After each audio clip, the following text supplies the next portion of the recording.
Olá, pessoal do oitavo ano, tudo bem? Aqui quem fala é o professor Tiago.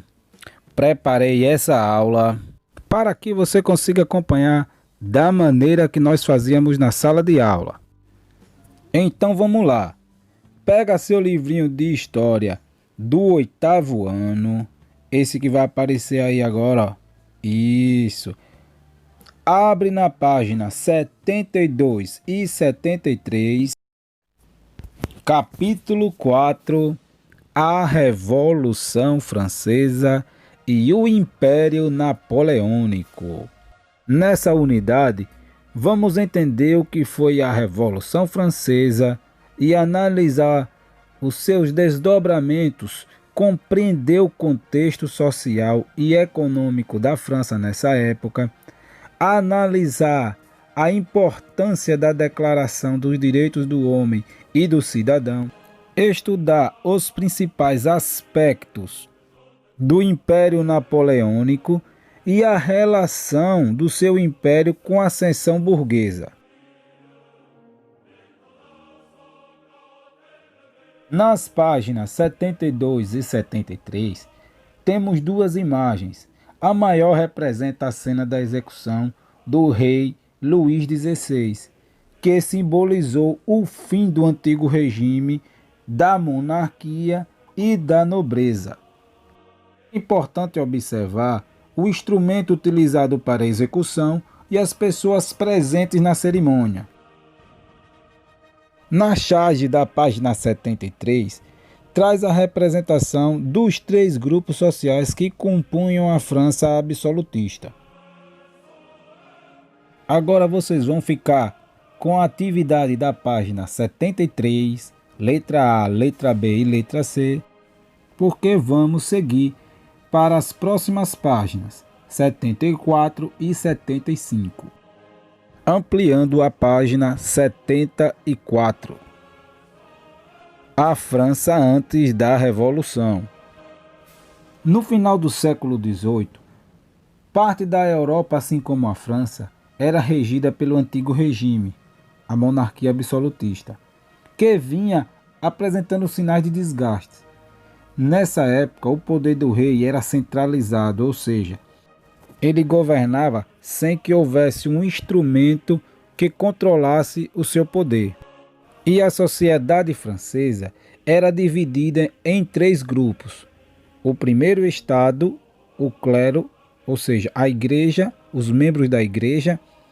O segundo estado, formado pela nobreza. E o terceiro estado, pela burguesia, artesãos, os trabalhadores rurais e urbanos. Cabe aqui um destaque: a burguesia. Vamos ficar atento para esse grupo. O primeiro e o segundo estado tinham privilégios, como não pagar impostos, receber pensões do rei, viver com muito luxo. Já o terceiro estado, apesar de não possuir privilégio, eram obrigados a pagar os impostos para sustentar o luxo do primeiro e do segundo estado. Analisemos agora esta figura. O primeiro personagem representa os membros do clero, o primeiro estado. Logo atrás, a nobreza, o segundo estado. E abaixo deles, carregando o peso de sustentá-los, o terceiro estado, ou seja, a burguesia, os artesãos, os trabalhadores rurais e urbanos. Nesta pintura, vemos uma família burguesa, que fazia parte do terceiro estado. Os burgueses eram comerciantes.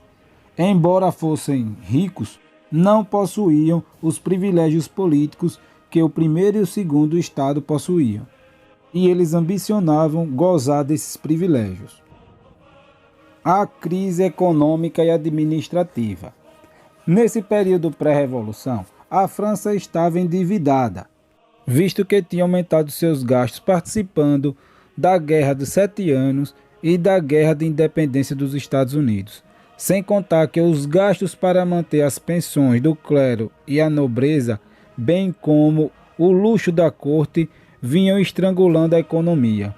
o que causou um déficit econômico e atingiu toda a sociedade. Para completar, entre o verão de 1788 e o inverno de 1789, a França passou pela maior seca e o inverno mais rigoroso em 90 anos, o que afetou profundamente a produção de trigo, causando escassez de comida. Para o povo francês, a farinha era a essência da vida e o pão a medida de sua existência. Sob a péssima administração do rei Luís XVI, o preço da farinha de trigo disparou e o custo de um pão chegou a um mês de salário. A Revolução Francesa e o período napoleônico. Diante da situação caótica que se encontrava a França, a burguesia se organiza e lidera um movimento com a adesão dos demais setores do terceiro estado, que se espalha por toda a França, dando origem ao que iremos chamar de a Revolução Francesa.